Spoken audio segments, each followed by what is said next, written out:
All right. Welcome to day four of the Career Bootcamp 2025, where you will unlock the secrets of building a successful career. This one's entitled "Career Advancement in Your Region: Advocacy and Strategies for Success." Really delighted to have you all join us today. Some housekeeping things. Please note that this session will be offered in English and French simultaneously. To view the French session, please return to the Zoom lobby and join the French session. Afin de visionner la session en français, veuillez retourner au lobby et cliquer sur le lien pour la session française. I'm going to start things off with land acknowledgement. I'd like to begin by acknowledging that I'm joining from Chief Dry Geese Territory, the traditional lands of the Yellowknives Dene First Nation. Dene have lived on this land or these lands since time immemorial, and it's because of their responsible and loving stewardship of these lands and waters that I'm able to join you here today and serve Canadians from Yellowknife here in the north. I encourage all of you to consider and acknowledge the land that you're on as well. We're very, very delighted today to also be joined by Christiane Fox, who is, of course, our Deputy Clerk of the Privy Council and Associate Secretary to the Cabinet and the Deputy Minister of Intergovernmental Affairs. And I'd like to turn it over to her so she can offer a few opening remarks. Okay, thank you so much. It's a real pleasure to be here, and I'm here in Ottawa on the traditional unceded territory of the Algonquin Anishinaabe people, and it's a pleasure to work and live here. So thank you. Thanks for having me, and I always love an opportunity to have a chance to interact with the Youth Network.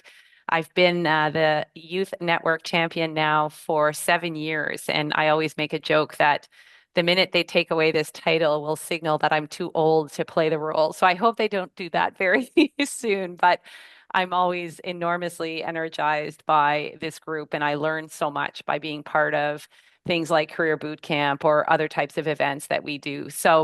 I've seen a bit of that transition of kind of where we started when I kind of took over the network, and I know that the foundation had been built prior to my arrival. But what we've seen in terms of growth over the last 7 years, it's become a professional organization that supports young public servants in their career journey. It supports, conferences, training, career development days, and mentoring across the country. And it meets people where they're at, traveling to be in person at various events. And I think that it's been a huge success in connecting and establishing really good relationships. And so I hope that you've had a good experience over the last 2 weeks and that you're benefiting from the learning and the network opportunity. And I often think about kind of my own career, and my public service journey. And I almost wish I would have done more of this when I started back in the day at what was then Industry Canada. And I think that the opportunities and some of the learnings that you get to take part in will really help you as you navigate serving Canadians, as you navigate, the values and ethics challenges, as you take on more senior roles or different assignments along the way. It's just vital to your growth and your learning. And it just means that we as a public service can have so much more success. So today, I know that the session is really on regional career development, and that's really important because a lot of the public service activity happens outside the NCR, outside Ottawa, and I have consistently in the jobs that I've had in my career forced myself to get out, to talk to people in regions, to see what the challenges are. And I've heard there are challenges, and I heard that sometimes, during COVID, some of those challenges were less prominent. And now we seem to kind of be going back to the tendencies of the past. And I think one thing I remind myself is, to serve the country well, we actually need to be across the country. We need to be around the world to serve Canadians who are abroad. But I think that regional presence, that footprint that we have, just allows us to connect with people differently and understand some of that work. I know that when I was at Indigenous Services Canada, I would go spend a lot of my time on reserve, meeting with chiefs, meeting with federal nurses who are delivering healthcare in remote fly-in communities. What better way to understand sort of operations and realities on the ground, and also see the passion and the positive impact that public servants are having. And I did that at immigration. I continue to do it at PCO in a different way. This is a bit of a unique place, and in particular a unique time, I think, right now with what we're living. But I think that having those opportunities to connect, and in the introduction, it was noted that I have the responsibility for intergovernmental affairs, which really means understanding, what the needs of our provinces and territories are. And it's very different. If you're talking to the Yukon or Nunavut, you may have a different sense of prioritization than if you're in a conversation in downtown Toronto with the Ontario government. And so I think having an ability to connect and to see the country in that intergovernmental affairs space is really important. And I've learned a lot. I've learned that to create relationships, you have to get out there and meet people where they're at. And so I do think this theme of regional connections and better appreciating, not only what it means to be in a regional office doing the work that you do in serving Canadians, but how do you interact with people in other regions in HQ? How do you interact with the parliamentary system? How do we in Ottawa have to find ways to connect and interact and be locked in with our regional colleagues? I think that's kind of a responsibility that we all have. And so by taking the time to be here today, you're really acknowledging the importance of what it means to represent your regions and building your networks and supporting your career, but also those of your colleagues. So don't forget to think about that as you navigate your decisions. And I think that the youth network, other communities can be a sense of strength, and it can allow you to take on learning and development opportunities. So I don't want to take up too much of your time, but only to say kind of thank you for your engagement. Thank you for your work within the public service, no matter where you are in the country and what department or agency that you work in. And I hope that the Federal Youth Network will be part of your path as you navigate the next few days, weeks, and years of your career. And I really wish you all my best. And I thank you very much. So with that, I will turn it back to you. Thank you so much. On behalf of all the participants today, we really appreciate having the time to hear your valuable perspective. So thank you. So doing a few more logistical things before we jump into it. Career Boot Camp is the largest conference in the Government of Canada, and the only journey is to support you in your career journey. We would like to acknowledge that this is a difficult time for job searching and career growth in the federal public service. And of course, there are some of what's being shared here today we think will be extraordinarily valuable to everyone in terms of defining and kind of making their next steps. So that, we trust that this guidance will really be important, informative, and transferable throughout your entire career journey. As we move through today's session, please share your questions by using the Q&A button in the language of your choice. And then what I'd also draw your attention to is you can vote for the questions that you like the most by clicking on the thumbs up button. And as with all FYN sessions, this session will be recorded, so you can go back and check out the recording and insights later at any date. In addition to the recordings on our YouTube channel, we're also offering another way to learn this year, a podcast series of career bootcamp sessions. So after CBC, the podcasts will be made available on Spotify and Apple Podcasts. We'd also like to note that the PowerPoint presentations for each of these sessions are included on the wiki page, so you can feel free to follow along at your own rate and to improve your overall learning experience. Also, all the resources shared during the session will be added to the wiki page under the resources section. So with that, let's get into it. My name is Christian Bertelson. I will be the moderator for today's session, and I'm joining you from Yellowknife, Northwest Territories. I'm sometimes known as the Pink Panther because of the pink suits. I love to wear pink suits, as I'm doing today, and my advice is when in doubt, think pink. So before we get started, we have a couple of quick polling questions that we want to put out there. It's not mandatory, but definitely jump on if you'd like. The first one is how much control do you feel currently that you currently have over your career trajectory. So that's number one. And number two is how optimistic are you about being able to influence or reshape your career in the future?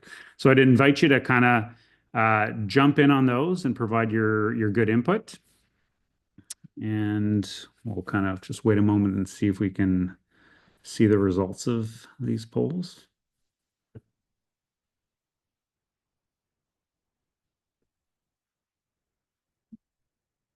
Okay, so for number one, we're seeing the majority response is some at 52%. And for number two, question number two, we're seeing 48%, slightly optimistic. So that's really useful. I think with this powerhouse panel, hopefully by the end of it, we'll be able to kind of increase those numbers. So, um, I would like now to introduce our panelists. We're really fortunate to have them here with us today. First up, we have Marcus Wong, who is currently working as an epidemiologist within the Center for Communicable Disease and Infection Control in the STBBI Surveillance Division. Marcus has a Master's of Science in Public Health at McGill University, and he's worked at the Public Health Agency for 4 years on biobehavioral surveys assessing healthcare access in key populations. So welcome, Marcus. Next, we're delighted to be joined by Brenna Robinson. Brenna is from Lyaxon First Nation and is currently the internship coordinator for the BC Federal Council. She was born and raised mostly in Victoria, BC, with her sister, brother, and very large family. Brenna is serving her fourth term as an elected councillor for Lyaxon. She chose to work in the federal or in the government of Canada to influence change and break down barriers for Indigenous peoples. As an elected official for her nation and GC employee, she has a deep understanding of the complexities of walking and working in both worlds. Welcome, Brenna. Lastly, I'm pleased to introduce Aaron Katz. Aaron is a forward-thinking HR leader and strategist based in Winnipeg. As a senior strategic advisor in HR for Public Services and Procurement Canada, Aaron excels in aligning workforce planning with organizational goals, driving inclusive hiring practices, and optimizing the candidate experience. Throughout his career, Aaron has pioneered innovative recruitment initiatives, including national programs for Indigenous students, entry-level employees, and mid-level employees, while also helping to advance their careers across various Canadian public service departments. So wonderful to have you with us, Aaron. So let's get right into it. And to kick things off, I'm going to turn it over to Marcus. Okay, thank you so much, Christian. And yeah, just to kick things off here, you can read the title of this slide right now. You're in the driver's seat. So very connected to the poll questions that were kind of coming up there. But ultimately, you are in control of where you go and what type of experiences you get. Yes, there are a lot of external factors, lots of different things going on, but different opportunities are going to come up. And ultimately, it's up to you to be the person to take them and further your own growth. And when things might not necessarily go according to plan, it's still up to you to take your experiences and really push yourself into the direction of what might be important to you.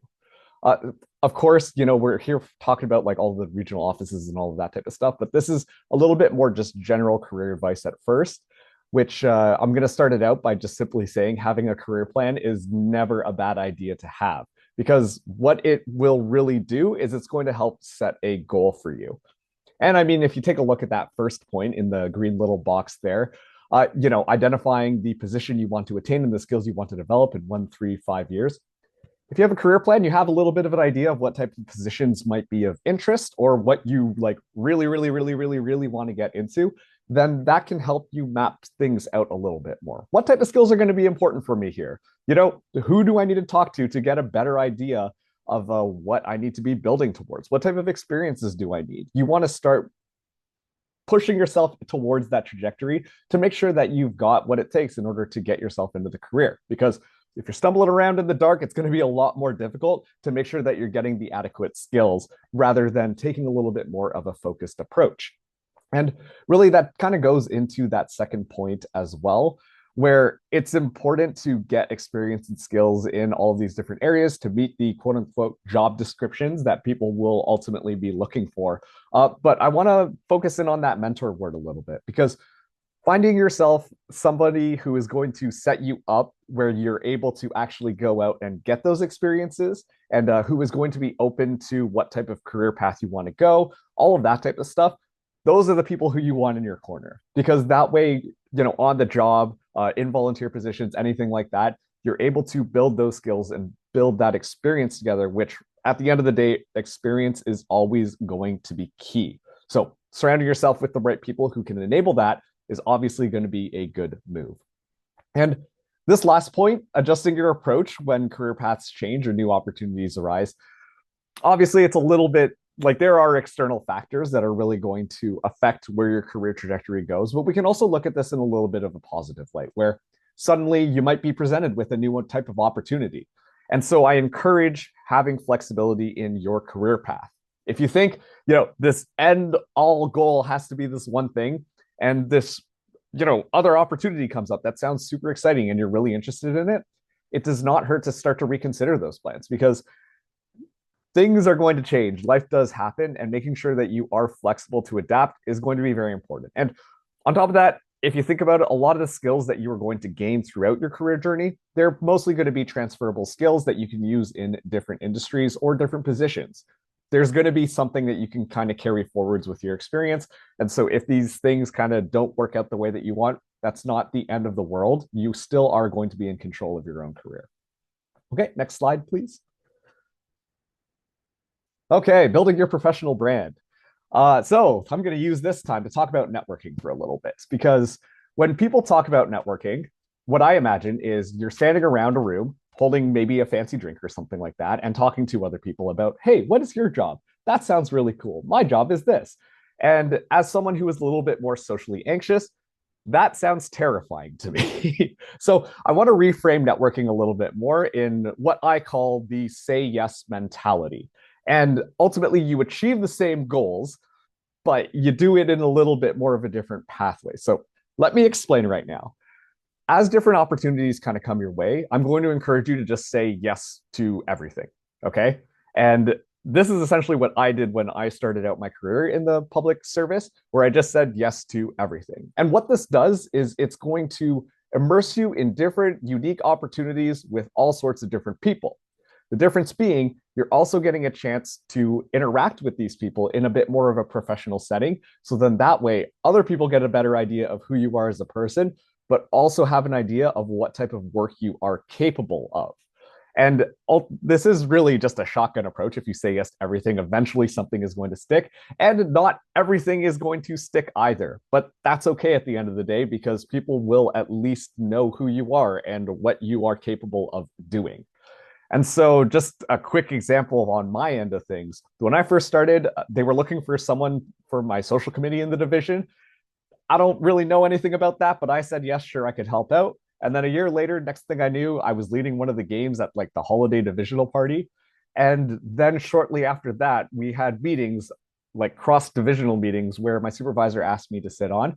And all the people had an idea who I was, just simply because I led that one social committee game during the holiday party. Eventually, what that ended up becoming was the other managers within my division then became aware of my work as well, because we were working in a more professional environment, but they also knew that like I was the guy who thought of that fun game or something like that. So it really just blended that weird like personal and professional connection all at the same time. So a lot more people in my division are aware of who I am. And that simply just started because I said yes to being on the social committee. So always say yes.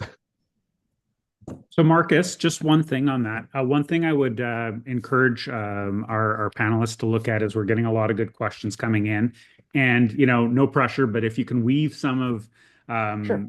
in the Q&A part, some of our answers, that'll be useful. One thing I just wanted to say before we turn it over to Aaron, Marcus, I definitely want to really amplify the importance of having a career plan. I think that can be such an important kind of guidance piece. And even if our career plans never go according to the career plan, if we have kind of in our career plan the values and the kind of things that we're interested in, when those unexpected opportunities present themselves, you're going to be better placed for considering, like, is this a change that I want to make? And so, love the idea of the career plan. Aaron, I think it's over to you next. So let's hear from you. Perfect. Thank you very much.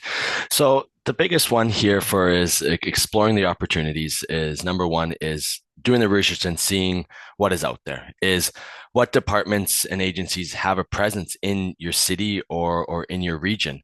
I am located here in Winnipeg, Manitoba. I used to live in the NCR, and there's a few agencies and departments that are here, but it's when I first moved back was knowing exactly who is here and where are they centrally located. Where I was in a building that had Health Canada, Indigenous Services Canada, the forces as well too, all within one building here. So we were able to kind of build some connections, be able to have that understanding there too.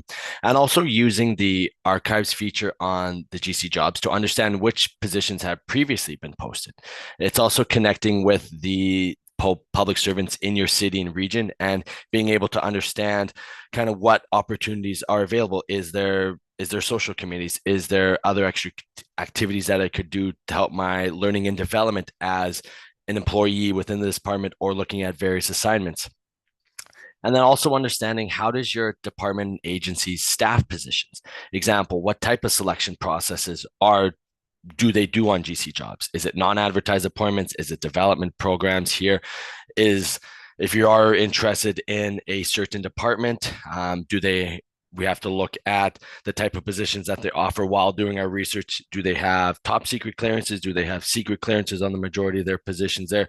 Where are they mostly located? Are they in the region there or are they in the NCR there?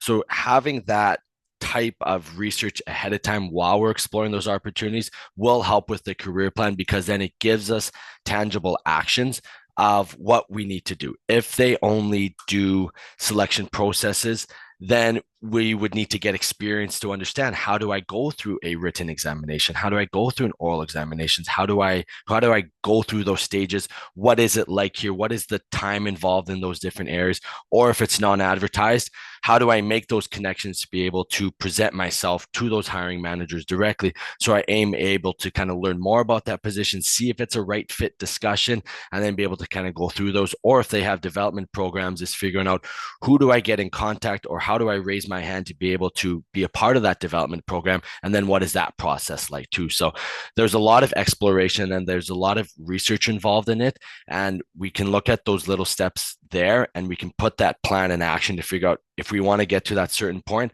how are we going to get there? We can start to fill in those steps on that journey to be able to get where we want to go. And then on the next slide, please. So when we look at a variety of staffing options, I come from the staffing world. That's where I've been in since day one. So there is a myriad of information and there's a whole bunch of different opportunities. There's indeterminate, there's determinate, there's promotions, there's acting, there's assignments here, there's secondments, but there's also another one that is commonly missed out there, which is micro missions. They are short-term voluntary opportunities for members to showcase and develop their skills and to build networks by contributing to different projects while remaining in your work unit and your substantive position. I've done numerous micro missions where I've been in a department and there's been a special project there where at the time I was working for the Public Service Commission. TBS needed somebody here. I volunteered for this specific time where it was on Fridays, I would help out with them. It was an agreement between the two departments and it was for a period of 3 weeks. It could have been a period of 2 months, however long that agreement was specified for.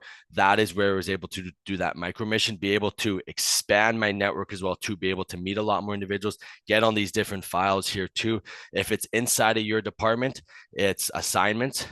Been on plenty of those as well too, where it's that specified period of time as well too, where you're gaining those skills, you're interacting with new members from your department there, from various work teams, you're getting that experience on the projects, how things are done. So that's building your toolbox to succeed. So when you are wanting to go to that next position or you're wanting to get to that next level, you have that experience ready to go. So when you go through that process of a staffing option, whether it be an advertised or non-advertised, and you go through all that stuff, you have all the answers ready to go. You're able to concretely say, I am ready for this position because I have this experience, I have this competency I've been able to develop at that time, because that is going to be key when you go through those discussions is, are you the right fit? And then you'll be able to bring that experience into that and showcase and demonstrate that you are that right fit for that position there. All right. Thank you for those excellent points, Aaron. A lot of good food for thought. And I'm just gonna turn it over to Brenna now. All right, here we go. Nice to see you, Brenna. Over to you. Hi, Chika. Ait Native, good morning, or I guess Ait Squel, good afternoon for those that are not in Victoria, BC, or in the BC region.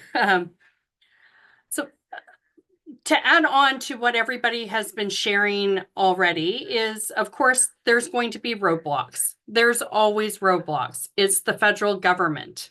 There's going to be changes in election, which we're probably going to be facing in the upcoming year. There's changes in mandates that happen. And that's actually a really key piece I'm going to add in is any of you working in your departments, you should be looking and to see what the mandate letter is for your department. A very important piece of information that will give you some idea of the direction that your department is going to be moving forward in. But for this piece, for the roadblocks, so as you can see here, it says be adaptable. You're going to be looking for a promotion, but the promotion can be delayed, it can be canceled, or you may be rejected. I normally work at CRA. I'm on the longest micro mission in the history of the federal government right now, and it's been 4 years. So they're normally a 6-month at the max. But I normally work at CRA as an income tax auditor, and most of our promotions are through an accounting exam. So essentially, you need to not only complete the exam in the time frame, but you also have to, score, be one of the top 5.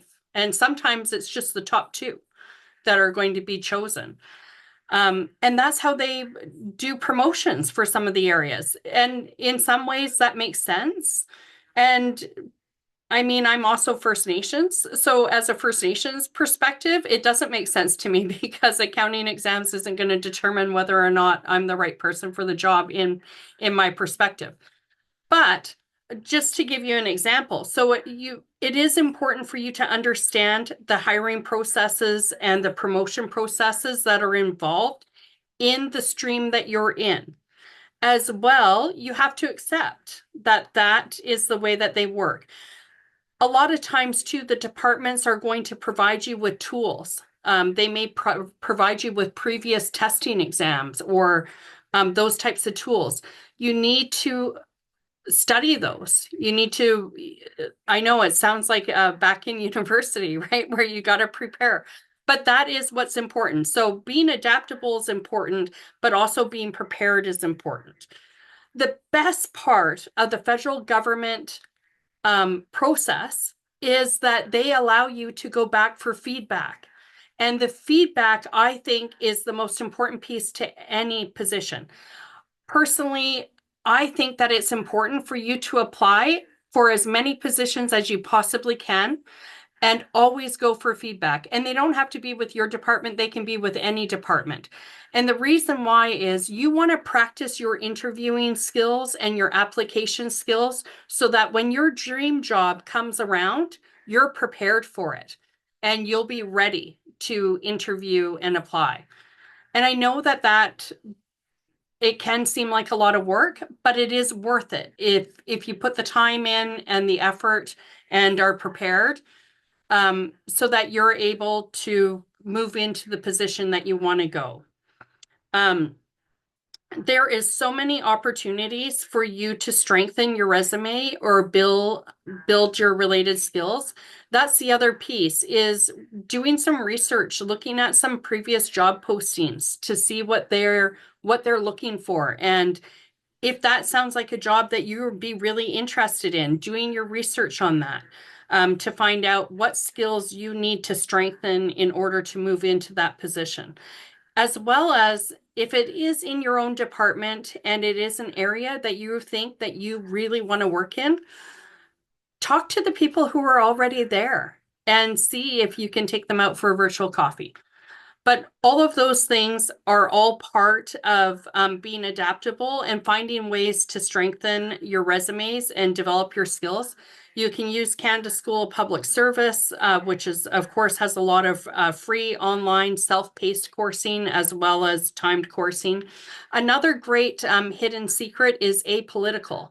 Apolitical website is a fantastic resource that offers tons of free training to public servants all the time.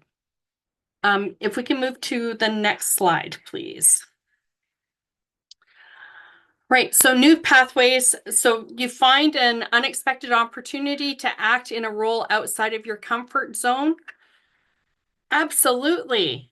Step up and take that role because you don't know where it's going to lead. You've already heard from Aaron saying that, he took these different micro missions as opportunities to build his networks, as well as learn a little bit more about different departments.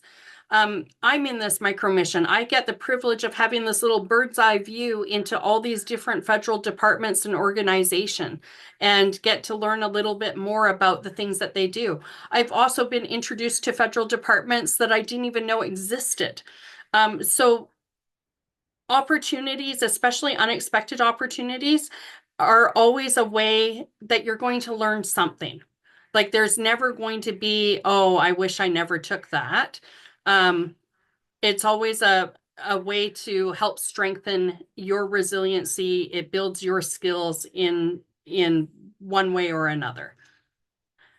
A mentor suggests a lateral move to build cross-functional activities.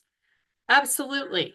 I know when I was at CRA under GST, lateral move became available to move to appeals.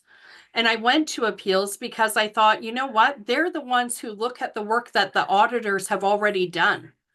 And so that would be a way for me to make myself a better auditor is by understanding what appeals is looking for and how, if they're going to overturn an audit, why would they overturn it? So it would help to strengthen my skills as an auditor. And so I took that opportunity and it did end up to me being promoted at the end of the day. So having that experience helped.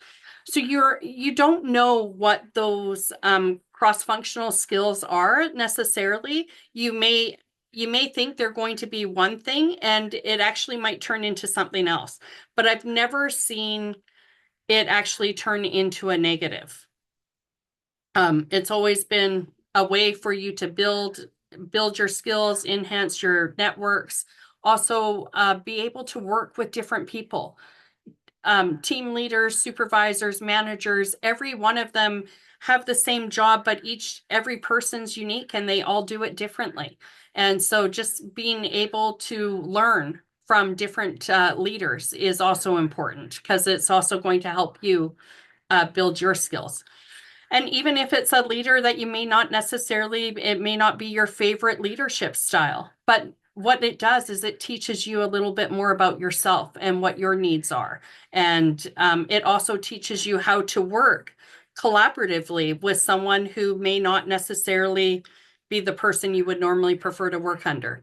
But you learn how to build that professional relationship and communicate with them. Right. I think I am turning it back to you, Christian. Sure. Okay. Well, thank you so much for that, Brenna. I have to say so much good advice here. Some of the things I'm hearing that really kind of resonate is adaptability. I think that is so important in a kind of, and linking this back with what Marcus was saying at the beginning.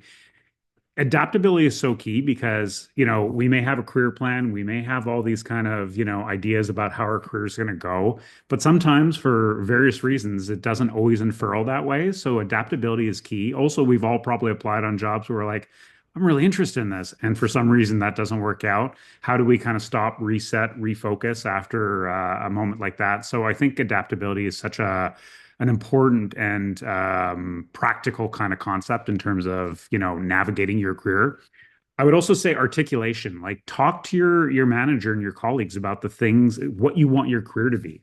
When you articulate that and you share that with folks, then you may get those mentors or sponsors or folks who can kind of, help you find opportunities that may not be ones that were naturally on your radar, but ones that are going to help you kind of achieve that path. So some really good stuff here. I've been seeing the kind of questions come in, throughout all of your sharing here, and I think we're going to have a lot of great ones to answer. So we'll move on into the questions.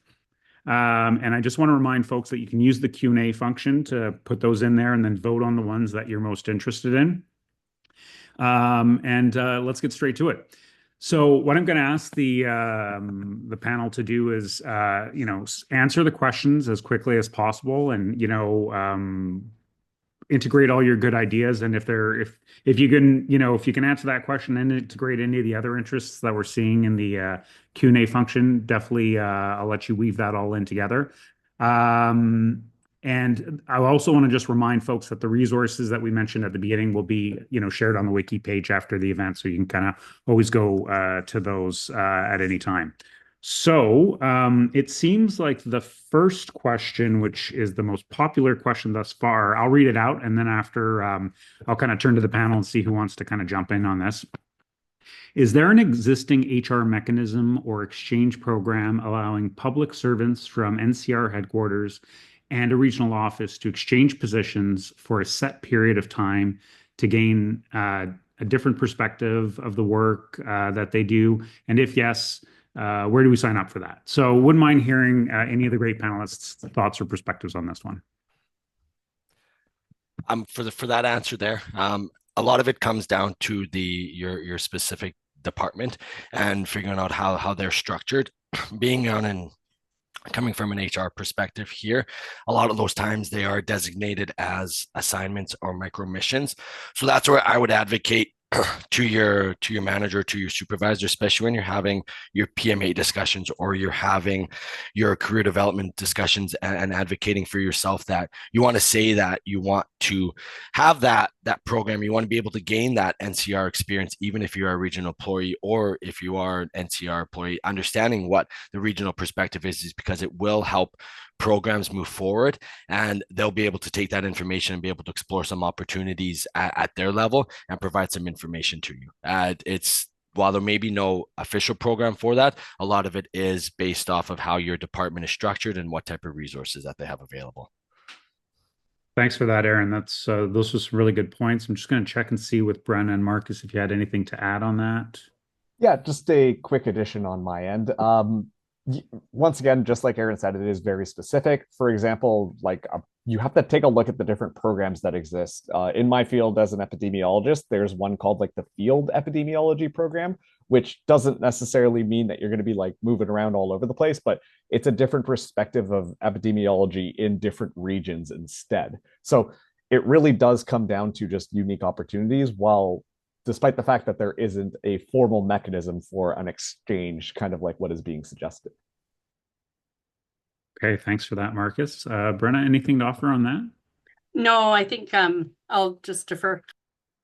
Thanks for that, Brenna. The one thing I will say is, sometimes we're seeing a bit more of an increase in a very uneven way of a kind of a talent from anywhere approach. But I would say that, the federal public service is still very new to that. And, this is also why articulating your interests and also just reaching out to folks on jobs that you're interested in. Sometimes jobs are, such that they can be done from everywhere, but people haven't really fully turned their mind to that. So it's always worth asking the questions, making the connections, and putting your name on people's radar in that regard. So good question. Hopefully that was useful for folks. And let's get into another one. The next one that I have here is, how can you identify jobs posted and jobs job.gc.ca that are open to working from regional offices, internally or externally. I feel like openness should be front and center for the bulk of jobs, but it's not clear which jobs could be done in regional offices and which actually need to be done in an NCR-centric way. So, Aaron, do you want to Yeah. kick us off?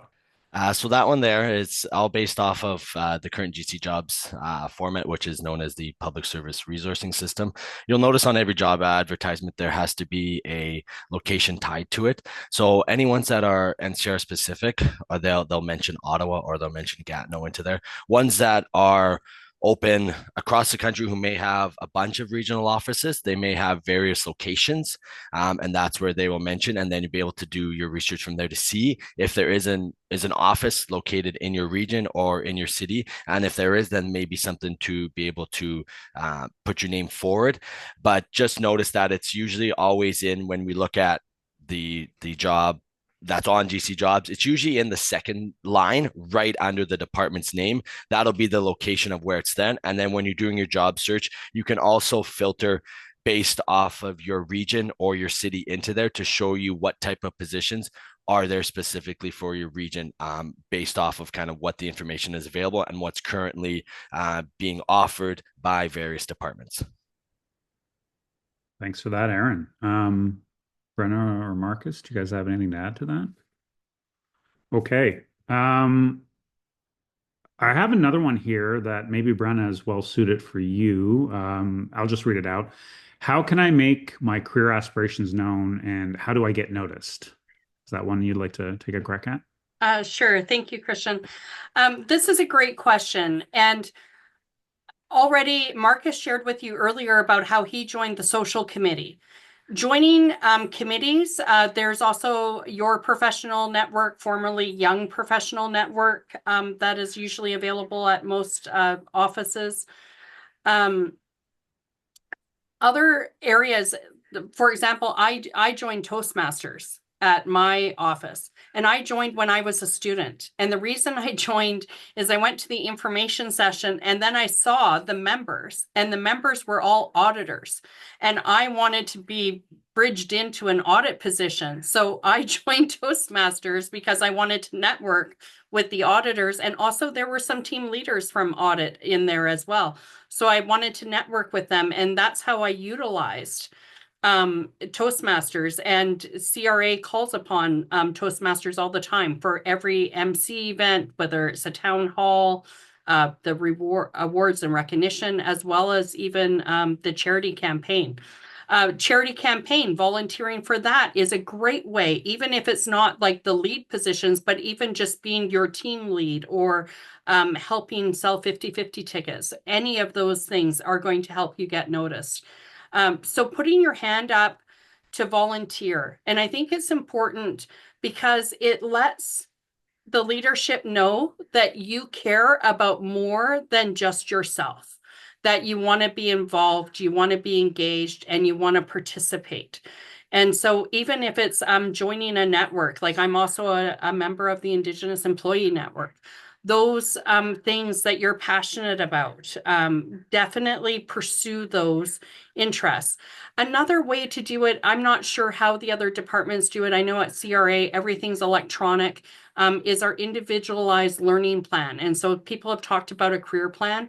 We call it an individualized learning plan, and now it's an evergreen plan, where you put on there, of course, they give you courses that you have to do, mandatory training, but then also on there, there's some freedom to add some of the things that you're interested in. And one of the categories we have is special projects. And so I'll put in a special project, and then I'll put a description of what I'm looking for in that special project. And so when somebody mentioned earlier, sometimes those unexpected opportunities come around, they may pull all of the people that said special projects on their IILP, and they'll pull them and they'll review them, and they may hand pick people based off of what you've written there. to see if you'd be interested in those types of opportunities. So I think those are your best ways. Also, take advantage of your meetings with your team leader, manager, supervisor, to let them know, especially at performance review time. That's your opportunity not only to review your work, but it's also an opportunity to share what you're hoping to do going forward. And the more that your team leader knows that or manager knows that, at least it's going to be in their mind, at the back of their mind somewhere. So when opportunities come about, they may be able to say, hey, I know that you talked to me about this. Want you to know this is coming up. I think you should take a look at it. So hope that's helpful. That is super helpful, Brenna. Thanks so much for sharing that. And while Aaron and Marcus are considering whether or not they have anything to add to this, just building off of what you said, I think I'm a big fan of Harvard Business Review, and there's a really great article about the importance of looking at our careers as a portfolio of experiences rather than a ladder, and getting to, your good point about the performance management cycle and year-end kind of discussions. Sometimes we're ready for a different experience and a different, set of challenges. And when you have conversations with your manager or supervisor about that, those are exactly the kind of times where we can kind of say, I'm ready to do this, and you can get their good counsel on that, and maybe you can get their good, sponsorship and support on, moving on to a different experience that you're kind of ready for, and that will kind of keep keep your skills sharp and keep you engaged. So that's a really solid one. Did you want to say something else to that, Brent? Yeah, just to add, and I forgot, there's sometimes too, those skip a step meetings come up where you get to, talk to the person above your direct supervisor. Those are really important opportunities to be able to let it be known what you're looking for. Exactly. All right. Marcus, did you have something to add on that one? Yeah, I really wanted to emphasize one of the points that Brenna made, which was, and honestly, Christian, you talked about it as well, but it's really just reach out to the people who are around you. Obviously, I understand that this could really depend on your relationship with your supervisor or your manager, but from my own personal experience, when I first joined the federal service as an EPI, I was literally just looking at data sets all day. And that is not what I want to do all day. And so after doing that for a little bit, I have a good relationship with my supervisor. And I said, I got a good handle on the data. I would love to also try some of the other stuff on like the knowledge translation products and all of that.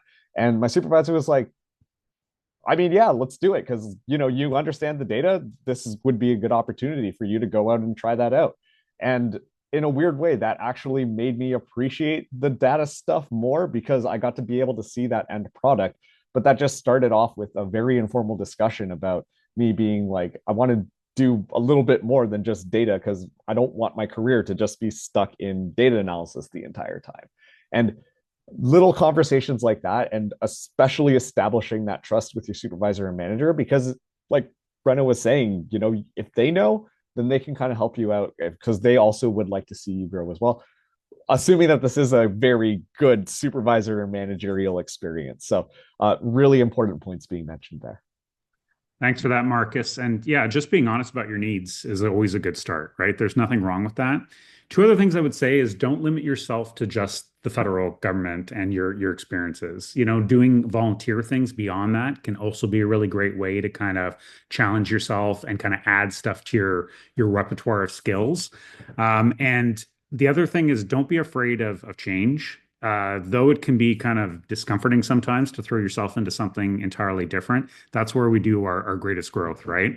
So, Aaron, did you have anything else on this one, or I'll move to the next question, depending? Nope, everything was covered. All right. How about this one? And I think this would be really great to hear from the panelists. Can you share a time when you encountered a roadblock and what you did to take back control? Who would like to go first? I can go first. It was a previous one here where it was definitely a roadblock because I knew the way the trends were going here, where I was presented with an opportunity to go to a new department, have an experience here. But at the time I was in an acting appointment and I was unsure what the future was going to be, that if I took this appointment, if my acting appointment would go beyond the expiration date at the end of fiscal, or if not, I would be returning to my substantive. And if that happens, there is a reduction in salary and all those various different things. Or do I take the opportunity to explore a more permanent opportunity with another department, but with an indeterminate position at my acting level of what I was at that time? So that was a roadblock that I had to decide of what do I want to do that's best for me. Is do I take this great opportunity, or do I look more of going back to my career plan of being, where do I want to be at this point here and what's going to help me get to there? And ultimately I decided to go for the secondary opportunity, which was able to give me that financial stability, which be able to give me still at my current level that I was acting at. So that was a roadblock there. And what I did to take that control was going back to my career plan and understanding what is going to be best for me, of where I want to go within the next 2 years, 3 years, 5 years, or whatever it may be. What's going to help me get to there? And ultimately that was a decision that helped me get to where I wanted to be and help me make that decision.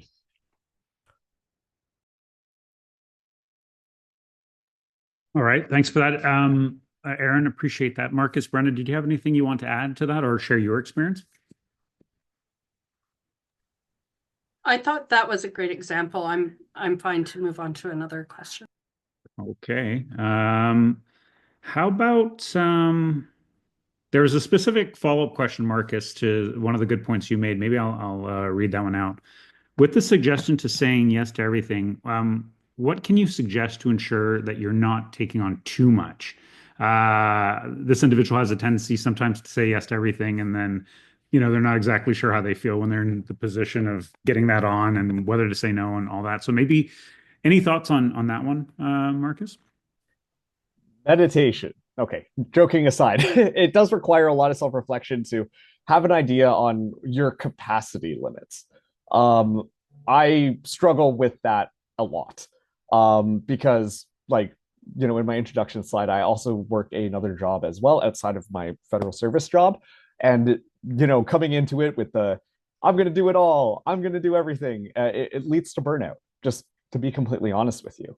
And so while I think that it is important to say yes to everything, especially when you've got that energy where you're starting things out, you're excited for all of these different opportunities, you really have to do an internal check about where your own limits are. And when you do hit your limits, acknowledging I've hit my limit, take a breath, take a day, relax a little bit, and then start to think about, okay, am I taking on too much? What is important here? What is not important here? And I think that exercise is actually extremely important, because when you're saying yes to all these different opportunities and you're doing so many different things, what you're going to start to realize is that some of them are going to actually stand out to you, and some of them you're just doing for the sake of doing it. Maybe it's the gambler's fallacy where you've been doing it for so long and you feel like you have to keep on going, but you might realize that might not be serving you as well. That self-reflection is not an easy thing to do, but that is the most important thing to do, because not only will it help prevent your own burnout, but it is going to help you understand your own interests better. Career-wise, life-wise, I think that's just a general good tip. Okay, thanks for that, Marcus. I think we're going to try and squeeze in one more question before we kind of look to start wrapping this up. And I'm just going to jump into this one. And I would really invite, Aaron, Brenna, and Marcus to all chime in and offer their thoughts on this one, because I think you learn something, you sometimes learn the most from questions like these. Is there a time when you should have taken a pit stop and you didn't? And what happened in your career? Who would like to go first? I mean, I feel like I should just naturally follow up that one with the whole burnout of issue. Yeah, one of the pit stops I hit was just, there was just so much work that was coming my way, specifically at this job. And where I am positioned in my own part, like, I was looking at ideas on how to advance my career, what type of skills I should be looking at developing in order to maybe make myself up to that next step. And I was getting increasingly frustrated because the workload was so much that I didn't have the time to actually invest in developing said skills, just putting up with the day-to-day stuff that was going on. And eventually, like, what had ended up happening was I hit a point where it was just like I'm working like there's just simply no time, and I was extremely frustrated. So I scheduled a meeting with my supervisor just to talk things over and like not like just let it all out, but lay out at least like what my own expectations and why I was getting frustrated in the current point was. And that was an extremely important meeting because, first of all, it helped ground me a little bit better as to why the work that I was doing, that wasn't my career work necessarily, was still important work, which helped ground me in my own work. But then I got that acknowledgement as well. Okay, we understand that you were doing so much over here and you want a little bit more experience there. We're keeping that in consideration. We're going to try and build that into the future once we get past this rough period of work right now, just with the capacity limits going on. So yeah, that's my own personal story. Thanks so much for that, Marcus. I appreciate it. I'm just going to look at Brenna and Aaron. Brennan, did you want to answer that? Thank you. I feel like I kind of have taken a pit stop from my career. So I haven't regretted doing it. And that's being on this micro mission because I shared before I was an income tax auditor. And now I'm coordinating an Indigenous intern leadership program for the BC Federal Council, which is really different than auditing income taxes. And you can imagine how much the income tax legislation has changed over the past 4 years and how much policies and procedures have changed. So essentially, when I go back, I'm going to have to be retrained because I haven't done it since pre-pandemic, really. And in pandemic, I started in the queues and stuff, like helping with the benefit programs that we were releasing. But I'm facing it again because now I'm going back to CRA April 1st.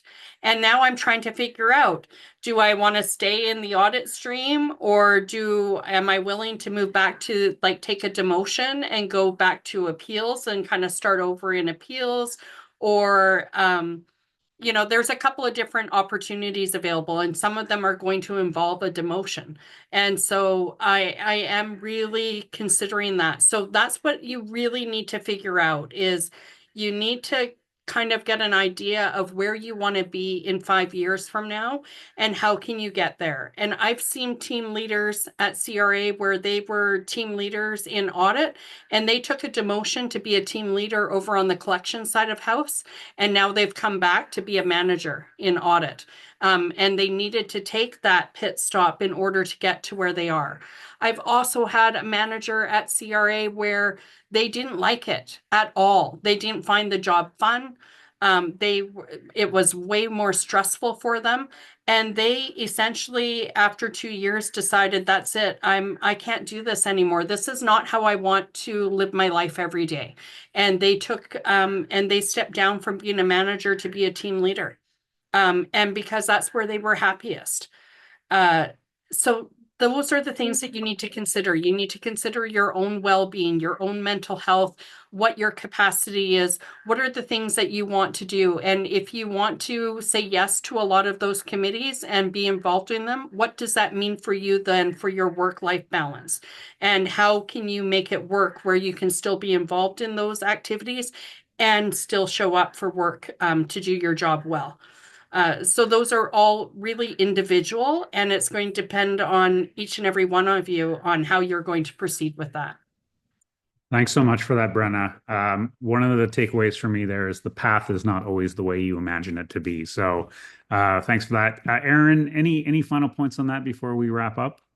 No, I mentioned it from Brent. I've been in the situations too where I had to put my well-being that I should have because I was thrust into a position where I was acting 3 levels higher than I should have, just the way that the workforce was developed there, and I was not equipped or ready for it or able to have those skills. So I should have took the pit stop and just said no.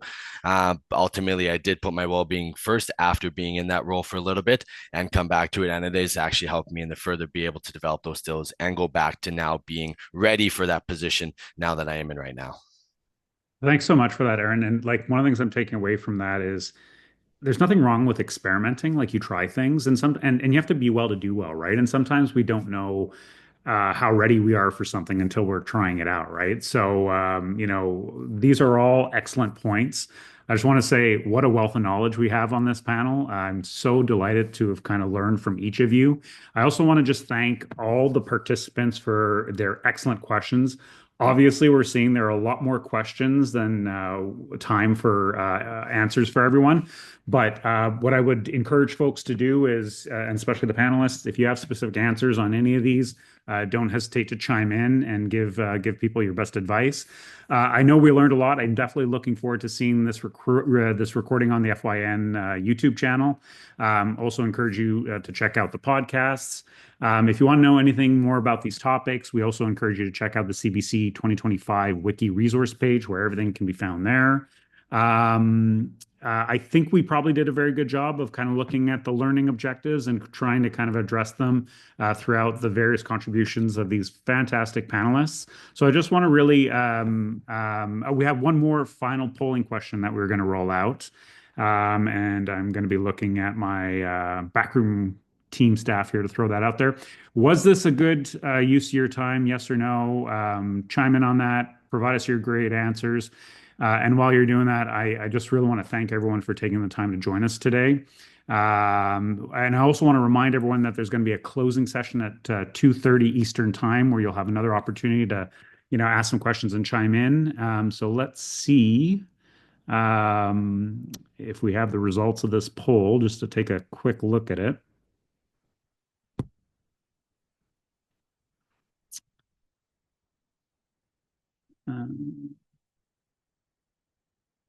I guess we're just getting a lot more answers here, and the system is doing its thing. Just another reminder too that the links to all these sessions can be found on the Zoom events main page. Resources will be available on the wiki while we're waiting for the poll results. And I'm not sure if those are going to chime in here. So maybe we'll let that kind of do its thing and invite you to take a look at that. I'm just going to end off by saying thank you again for joining us today. I hope you found this very useful, and I'm wishing you all a very wonderful rest of the day. So thank you. Take care.